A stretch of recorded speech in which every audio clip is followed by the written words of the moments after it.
Alors bonjour, je fais une petite vidéo pour du coup présenter la version 10 de Divalto. Donc si je fais une vidéo, c'est tout simplement pour gagner du temps, parce que j'avais prévu de faire des tutos papier, donc j'ai commencé, je les finirai.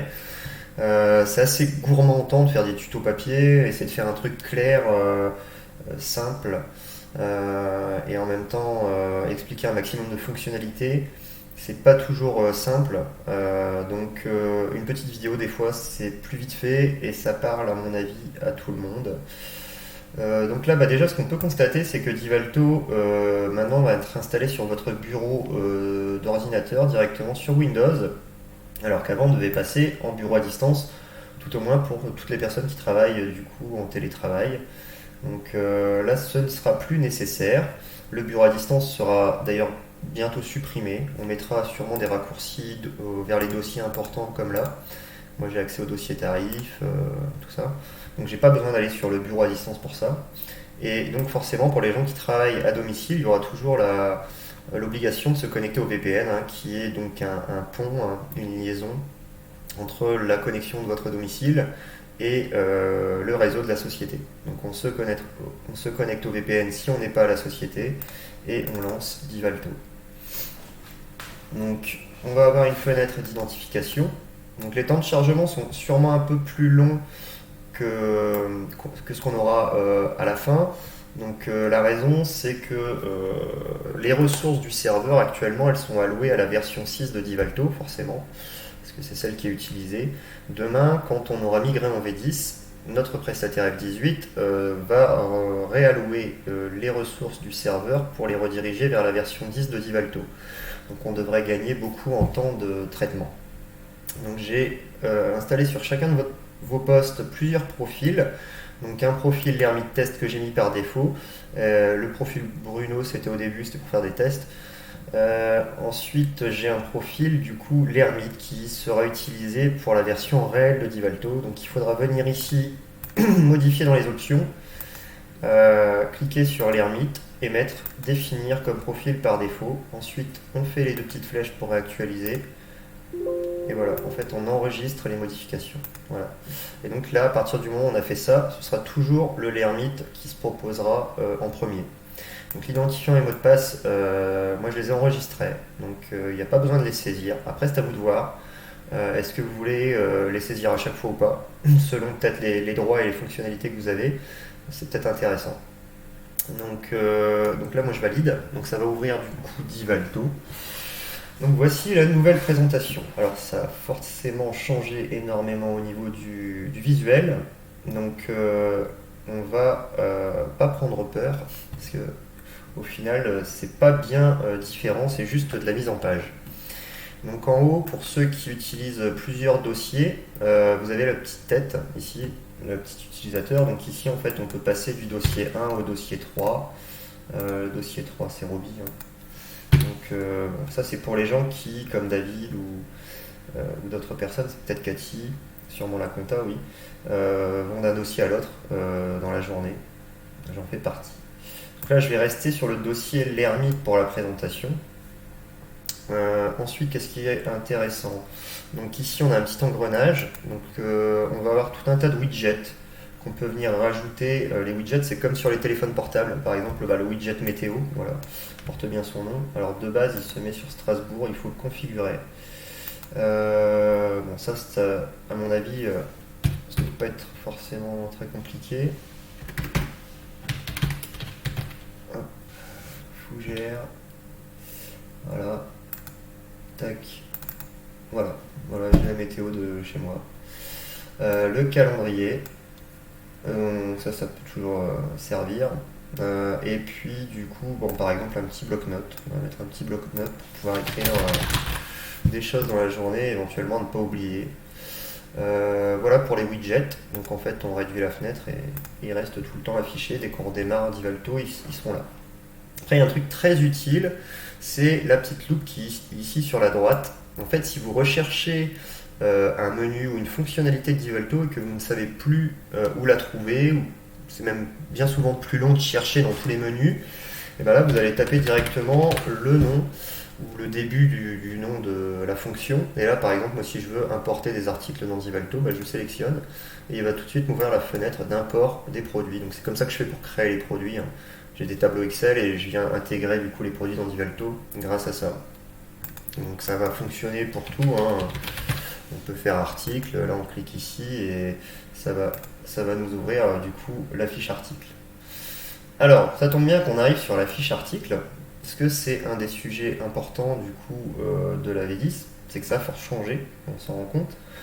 Quand on arrive du coup sur l'article, on a à la fois le mode liste ici, et à la fois le mode fiche sur le côté. Alors, avant, on avait uniquement, on était comme ça avant, on avait le mode uniquement liste. Donc là, ils ont intégré le mode fiche à la vue. Donc on n'est pas obligé de l'afficher comme ça. Si on veut, on clique ici et en fait, on sera en mode liste. Et donc, on peut très bien naviguer comme ça. Si à un moment, je viens sur, je sais pas, ce produit-là et je dis, ah, bah, je voudrais voir plus de détails, je viens cliquer ici et j'ai tous les détails du produit. Voilà. Stock, décomposition, un peu tout, quoi. La TVA, enfin bref. Donc ici, alors quels sont les changements majeurs au niveau de cette fenêtre? Donc ici, on a un petit engrenage. Parce qu'en fait, si on se met en mode liste, on va constater qu'il n'y a pas du tout toutes les colonnes qui sont affichées, hein. Là, Divalto, il nous affiche une sélection de colonnes par défaut. Maintenant, c'est à nous de choisir quelles sont les colonnes qu'on souhaite voir affichées. Donc là, ici, quand on clique sur le petit engrenage, on a la liste de toutes les colonnes disponibles. Donc forcément, une colonne par champ. Et donc, par exemple, on pourrait très bien imaginer d'ajouter la colonne quantité en stock. Voilà. Et donc, si on descend, on va avoir du coup, forcément, c'est alimenté, hein, pour les produits sur lesquels il y a du stock. Donc, il reste toujours le bouton comme avant, ici stock, qui permet du coup de consulter le détail du stock. C'est très intéressant dans le cas aussi des sous-références, même obligatoire, j'ai envie de dire. Et donc là, on peut constater qu'il y a du stock neuf, hein, donc stock existe vraiment. Pour rappel, hein, le stock direct, c'est des erreurs de saisie la plupart du temps. Donc il ne faut pas en tenir compte. Voilà. Donc ça, c'est pour du coup la section stock. Donc qu'est-ce qui va être intéressant avec cette nouvelle version? Alors, j'ai eu des retours où on m'a dit, quand j'essaye de saisir un produit, ben, il ne se passe rien. Donc effectivement, les gens avant, ils faisaient quoi? Ils tapaient par exemple pour trouver un phyto. Dans la référence, il tapait PPP et il faisait entrer. Ah, bah là en V10, il ne se passe plus rien, effectivement. Pourquoi? Parce que la V10, elle attend quelque chose. La V10, elle attend une étoile. Donc si on tape du coup le début de la référence article plus une étoile, donc Divalto va nous afficher tout ce qui commence par PPP, et l'étoile, c'est un joker en fait. Ça veut dire ce qu'il y a après, je ne sais pas. Voilà. Et donc là, on voit Divalto qui nous affiche tous les produits qui commencent par PPP avec, après le PPP, quelque chose. Voilà. Cette petite fonctionnalité bien sympathique, on peut aussi l'utiliser dans désignation. C'est super intéressant. Alors on pourrait choisir, là je ne vais pas trouver d'exemple à mon avis, où il faudrait vraiment que je trouve un truc précis. Donc par exemple ici je vais prendre litre. On pourrait aussi choisir de taper étoile litre. Donc qu'est-ce que ça veut dire? Je voudrais que tu m'affiches toutes les désignations qui commencent par quelque chose que je ne connais pas et qui se terminent par litre. Et donc voilà, il va nous afficher du coup les désignations qui se terminent par litre. Et la troisième possibilité, ça va être du coup d'écrire par exemple gazon. Et on va mettre une étoile avant, une étoile après. Donc ça veut dire qu'on sait qu'il y a le mot gazon, mais on ne sait pas ce qu'il y a avant, on ne sait pas ce qu'il y a après. Hop. Et donc là on recherche, et donc il va nous afficher toutes les désignations dans lesquelles le mot gazon apparaît. Même l'école, alors avant c'était peut-être pas aussi simple que ça à trouver, mais maintenant c'est vrai que au niveau de la recherche, Divalto, je trouve qu'il a fait des très gros efforts. Donc ça fonctionne, je vous dis, pour les références et pour les désignations. Voilà. Donc après, qu'est-ce qui est intéressant de connaître au niveau des fiches articles? Ça va être du coup peut-être la présentation qui est faite au niveau du mode fiche. Donc en fait, ici, on a tout le détail. Et ici, à la fin, on va avoir... Alors, ils ont dû retirer très certainement qu'ils sont en train de mettre à jour. Ah non, je suis sur la version réelle. Donc en fait, ils n'ont pas installé les SP. Donc je vais basculer rapidement sur la version test. j'ai dû me connecter à la version réelle, effectivement. Tac. Donc, parce que du coup, il n'y a pas les specs qui sont installés. Donc, on refait la même chose, ou alors on va aller là. Et on revient sur notre fameuse fiche article. Voilà. Donc, on refait notre recherche. Et donc là, on voit en fait en bleu ici, on a un encart bleu qui est bien flashy, mine de rien. Et donc en fait ça c'est pour mettre en évidence les champs spécifiques de la société. Ça veut dire que c'est pas natif de Divalto.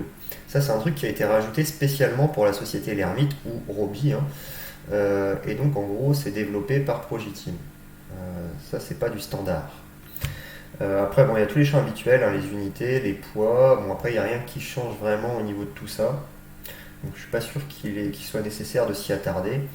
On a la section sous référence, hein, comme avant. Ça se présente de la même manière. Bon, là, il n'y a pas de sous-référence sur ces produits-là. Et après, voilà, au niveau référence fournisseur, référencement client, les réapprovisionnements, tout ça. Les menus ont peut-être un petit peu changé visuellement, mais on devrait s'y retrouver assez facilement. Donc ici, on peut voir, hein, pour aller de droite à gauche, on a des petites flèches. Parce que forcément, la barre, les onglets ne s'affichent pas intégralement. Voilà, donc ça c'est pour les articles. Pour ce qui est des clients, je vais essayer de faire ça rapidement. Ça va être exactement le même principe que les produits. Au niveau de la vue, on va avoir à la fois la liste et le mode fiche qui est affiché sur le côté, toujours avec nos petits spécifiques qui sont en bleu, bien voyants. Et donc on va avoir exactement le même fonctionnement. Je voudrais trouver tous les clients qui s'appellent Dupont. Hop, voilà. Et donc en fait, il m'affiche tous les clients dans lesquels il y a le mot Dupont. Alors là, vous voyez, Dupont, Dupontieux, en fait, c'est séparé, mais il me l'affiche quand même. Voilà. Donc ça, c'est au niveau de la recherche. C'est assez intéressant. Alors ce que je n'avais pas montré sur les articles, mais je vais le montrer tout à l'heure, c'est qu'on peut aussi lui demander de nous afficher que les articles qui ont déjà été facturés. Alors ça, c'est intéressant. Donc nous on va aller sur le côté ici.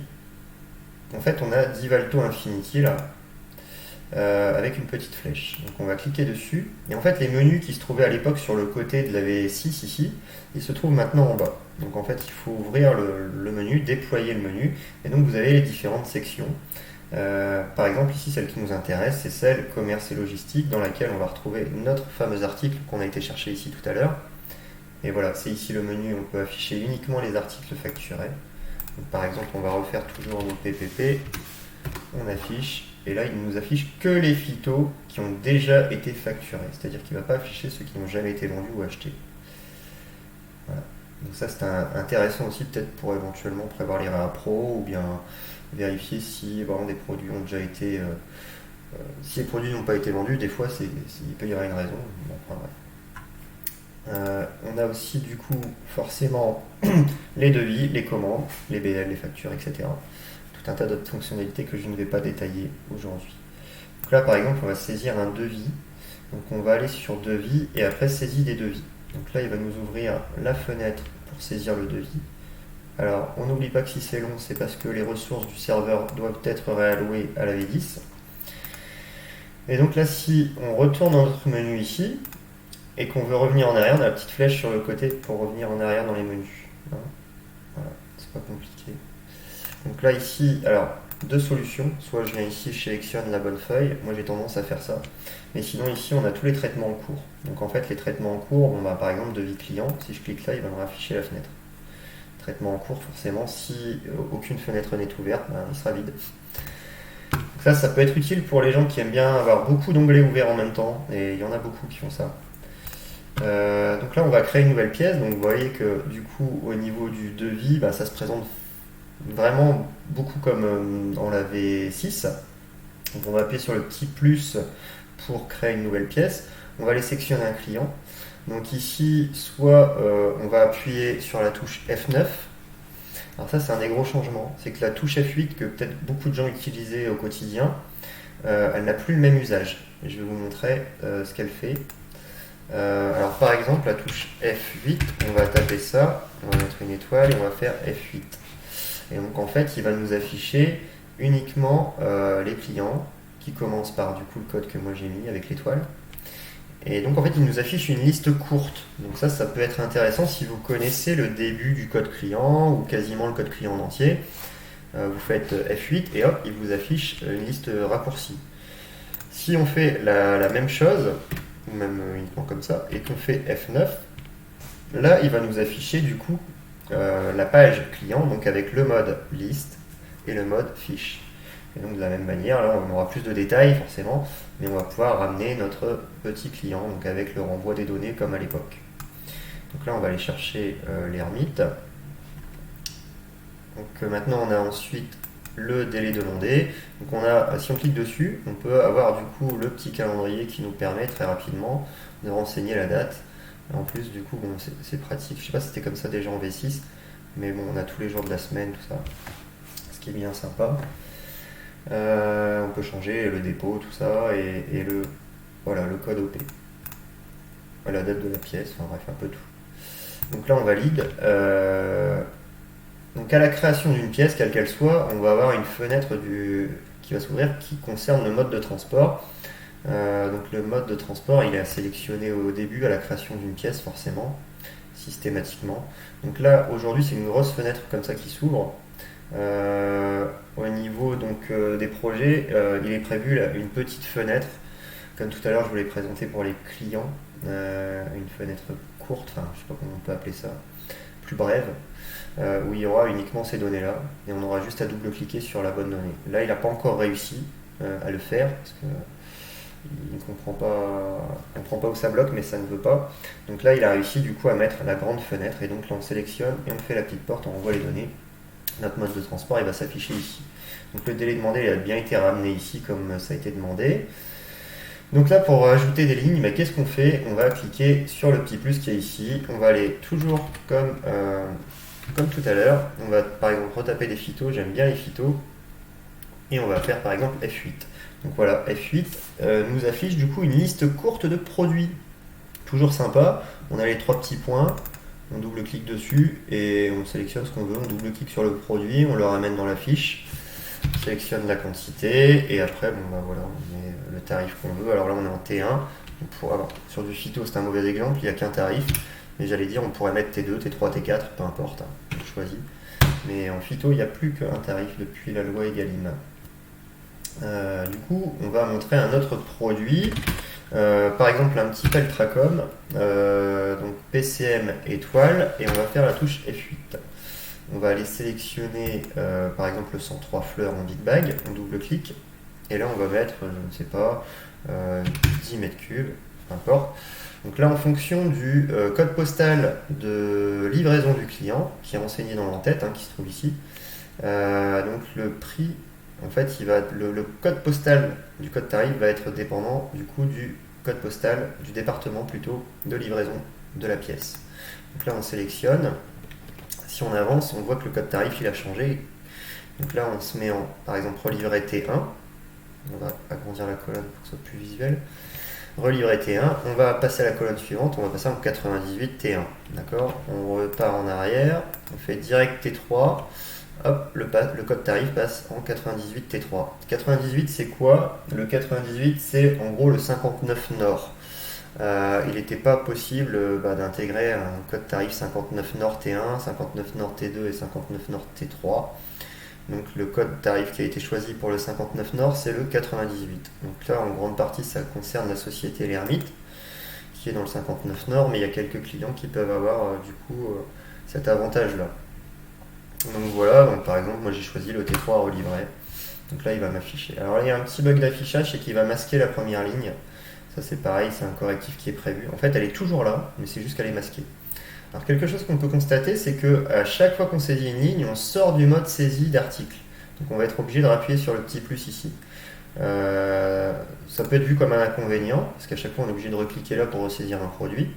Mais ça peut aussi être vu comme un avantage, parce qu'à la fin de la saisie de la pièce, on n'a plus qu'à valider, on n'a plus à faire la petite flèche pour revenir en arrière et après valider. Donc bon, chacun verra s'ils trouvent ça intéressant ou pas. Donc là, par exemple, je vais aller chercher un troisième produit. Ce coup-ci, je vais appuyer sur la touche F9 pour qu'il m'affiche la fenêtre en grand. Et donc, je vais aller prendre un produit au hasard, par exemple la boîte de dérivation. Et donc, je vais la ramener dans mon devis. Je vais en mettre 15, je mets toujours 15, je vais en mettre 50. Là, c'est pareil, c'est du matériel équipement, donc il n'y a qu'un tarif. Donc, je ne peux pas en montrer d'autres. Voilà. Donc là, il m'en a mis deux. Guide de mise en service. Alors, il doit y avoir une décomposition là-dedans. C'est une décomposition de produits, un peu comme les RIB ou des trucs comme ça. Voilà, et donc du coup, là, moi j'ai terminé ma pièce, donc on voit que ça a masqué la première ligne à chaque fois. Moi je vais valider, confirmer la mise à jour, et on va voir en fait que les lignes vont réapparaître. En fait, ouais, c'est un petit bug d'affichage qui est embêtant, mais pas bloquant. Donc ça va être corrigé bien sûr, mais c'est pas une priorité pour mettre en service la V10 quoi. Donc on a toujours nos informations comme à l'époque, avec le poids ADR, si c'est une pièce phyto ou pas, le nombre de produits phyto par pièce, le numéro du contact décideur. Tout est exactement pareil. On a toujours du coup, si on modifie avec le petit crayon, nos textes du coup liés à l'entête de pièce, au pied de pièce et à la ligne article. Ici tout à l'heure je vous avais parlé de l'entête, je ne vous l'ai pas montré. Là, on est en mode entre guillemets ligne, c'est-à-dire que c'est pour de la saisie de ligne produit. On peut se mettre dans l'onglet en tête, et donc là, on aura notre fameuse adresse. Donc, on peut aller du coup modifier l'adresse de livraison avec un code adresse ou avec éventuellement un autre client. Forcément, il ne faut pas oublier de valider quand on modifie ça pour que ça reste bien en mémoire. Ici, on peut aussi du coup modifier le code OP. Alors ça éventuellement pourrait être intéressant de demander à ce qu'on le ramène directement ici pour éviter d'aller là à chaque fois parce que c'est vraiment des données qu'on est amené à changer assez souvent ça. Donc ce serait plus logique. Peut-être même l'adresse de livraison, ce serait peut-être pas bête parce que je vois qu'il y a de la place donc on verra. Je vous laisserai me faire des retours si vous trouvez ça pertinent. Voilà, donc on revient en mode ligne et donc voilà notre pièce, on imprime, on confirme la mise à jour, forcément j'étais en mode modification, on va imprimer, donc on sélectionne impression immédiate avec le calcul, tout comme avant, et donc on va avoir une impression qui va s'afficher à l'écran. Hop, si elle veut bien. Alors, bon, j'ai pas eu d'impression. Et le quack. J'ai récupéré. Donc là c'est bon. Alors là ils sont en train de travailler, Progiteam est en train de travailler sur la V10. Donc éventuellement ils ont peut-être fait une modif par rapport à ça. Ils sont en train de travailler justement sur les filtres, sur l'impression 3 volets DBL en logistique. Donc je pense qu'il y a un lien. En tout cas moi j'ai essayé ça hier, je retesterai bien sûr quand ils auront terminé. Mais ça fonctionnait. Et j'ai imprimé chez moi plusieurs pages, pas de souci, sur tous les types de pièces. Donc voilà, je pense que la présentation est déjà bien assez longue. Ah, il reste encore un point à voir. C'est les favoris. Les favoris, en fait, avant, ils se trouvaient sur le haut. Donc avant, il y avait les menus en bas, et en haut, on avait une section favoris. Maintenant, initialement, quand on arrive ici, c'est vide. Et donc, nous, en fait, on va cliquer ici sur le petit engrenage qui est là.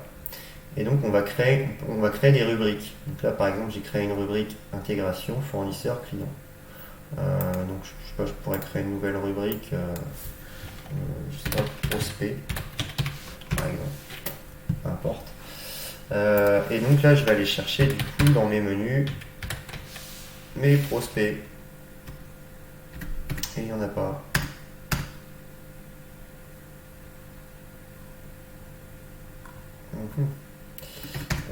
Il n'y a pas tout. Domaine. Voilà, je vais cliquer sur domaine. Hop. Voilà. Et donc là, on va pouvoir ramener notre prospect dans la rubrique prospect. On va voir aussi notre devis prospect qu'on peut ramener là aussi. Impression des devis prospects, devis à relancer, etc. Transformation de prospect en client. Intéressant. Voilà, donc on valide. Tac. Et donc voilà, nos favoris ils sont fonctionnels sur le côté. Donc ils sont fonctionnels et ils sont bien séparés par catégorie. Moi j'avais commencé à me faire une petite catégorie, une petite rubrique, pardon, intégration, donc dans laquelle je vais mettre mes imports d'articles, mes mises à jour de tarifs, tout ça. Voilà, donc chacun pourra faire un peu ce qu'il veut par rapport à ça. Si vous trouvez que ce bandeau là sur le côté, alors ici ouais pour les favoris, deux modes, le mode liste, le mode fiche. Le mode fiche comme vous voyez il est pas très parlant, c'est dommage. Les saisies des commandes et saisies des livraisons c'est exactement le même icône. Donc moi je mets en mode liste, ça pose pas de problème, ça fonctionne. Ici on a la petite flèche, si vous trouvez que ça prend trop de place, voilà, visuellement ça peut être pas mal. Vous avez du coup une plus grande surface qui est affichée ici. Et on a quand même accès à tout, hein. C'est juste que c'est masqué quoi. Voilà voilà pour la petite démo de la version 10 de Divalto. Pour aller plus dans le détail, si des personnes me font des demandes spécifiques, ben, je ferai peut-être la même chose ou je ferai un tuto papier, on verra bien. Voilà, j'attends vos retours. Salut!